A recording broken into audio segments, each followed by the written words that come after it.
It's very likely that you're already using AI. But could you actually use it to build a gameplay system that is production ready? Or is it just going to generate code that falls apart when the game starts? Today, I'm testing Claude Code with the new Unreal MCP Server by building a dynamic RPG dialogue system from a blank Unreal Engine 5.8 project. The system uses both C++ and blueprints, and the NPC dialogue changes depending on the player reputation. Having low reputation will deny you some information, while having a high reputation will unlock an special option. But we're not just asking if it works. The real question is, can this workflow help us build cleaner systems faster, or is it just a very confident way to create disposable code? Let's find out. For the setup, I'm using a blank Unreal Engine 5.8 C++ project.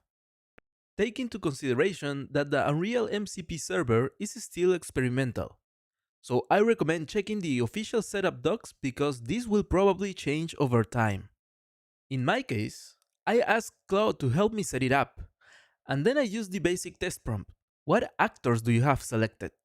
Once Claude answered correctly, I knew that the connection was working.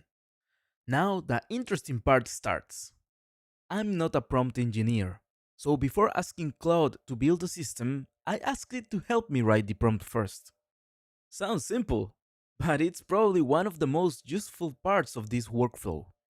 Instead of saying, make me a dialogue system, I gave it some rules of what I wanted. I mentioned that I wanted to interact with a robot. I mentioned that there will be different dialogues based on the player's reputation. And finally, that it needs to stay small enough to test.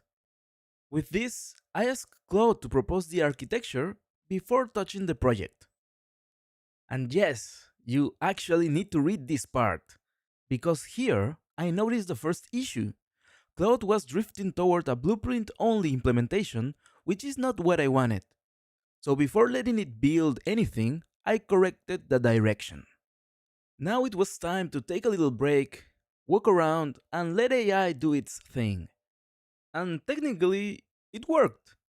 The player can talk to the NPC and the dialogue changes based on the reputation. But this is not a system that I would keep.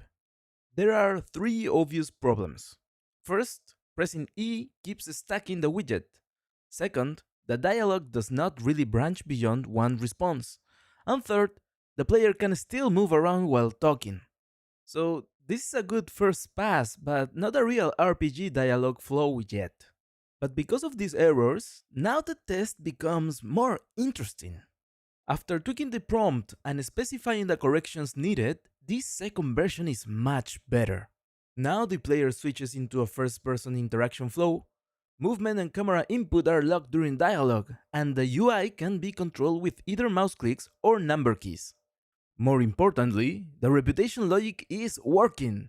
Low reputation gives a hostile response, neutral reputation gives basic city info, and high reputation unlocks an extra dialogue option.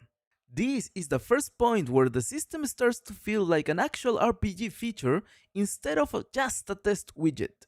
But there's still one design problem. The number of dialogue options is fixed. Claude made exactly what I asked for, 2 buttons. But in a real dialogue system, I may need 1 option, 3 options, or maybe 5, depending on the dialogue node. This is something that also happens when you give a vague task to a junior developer, so I should have taken this in consideration when writing the prompt. At this point, the mechanic works, but the scene still looks like a test map. And for this video, that's a problem, because this is supposed to be a cyberpunk city information center, not a robot standing in an empty room. So this is where Meshy, the sponsor of this video, fits into the experiment. Meshy's new 3D agent lets you create 3D assets through chat. So for example, instead of manually searching for random placeholder props, I can describe the kind of scene I want. In this case, I want a small cyberpunk city information center.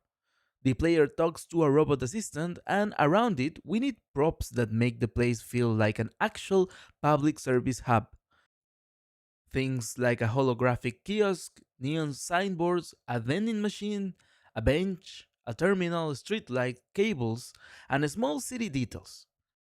The nice thing is that the agent can keep the style consistent across the whole set, so the robot, the props, and the environment feel like they belong to the same world. And if something feels off, I can keep refining it through chat. I can also ask it for low poly versions, which is useful for a real time and real prototype like this. So we use Claude and the Unreal MCP Server to build the system. Now let's use Meshy to make the test scene feel a bit more like a real game level. Got an idea? Create 3D game assets in conversation with Meshy. Now at 50% off. Link in the description. Now let's talk about the things I learned with this experiment that might be helpful to you. If you try this workflow yourself, there are a few traps to watch for. First, live coding is not always enough when Claude creates or changes C++ files. Sometimes you need to close Unreal, build from the IDE or terminal, and then reopen the editor. Second, the MCP server could not fully edit widget blueprints for this workflow, so UI layout still became a manual step. Third, Cloud can confidently tell you an input mapping exists when it does not. If you are using enhanced input, double check the input actions and mapping context yourself. And fourth, if you ask it to make a test map, remember that it does not care about lighting unless you specifically ask for it. The best results came when I treated Claude less like a magic button and more like a very fast technical assistant. So let me give you some tips. Use plan mode. Give it a small scope. Ask for the architecture before implementation. Make it wait for approval between steps. Test after every major change. And be very specific about what should be C++ and what should stay exposed to blueprints. The moment I let the task become too vague, Cloud started making assumptions, and usually the wrong ones.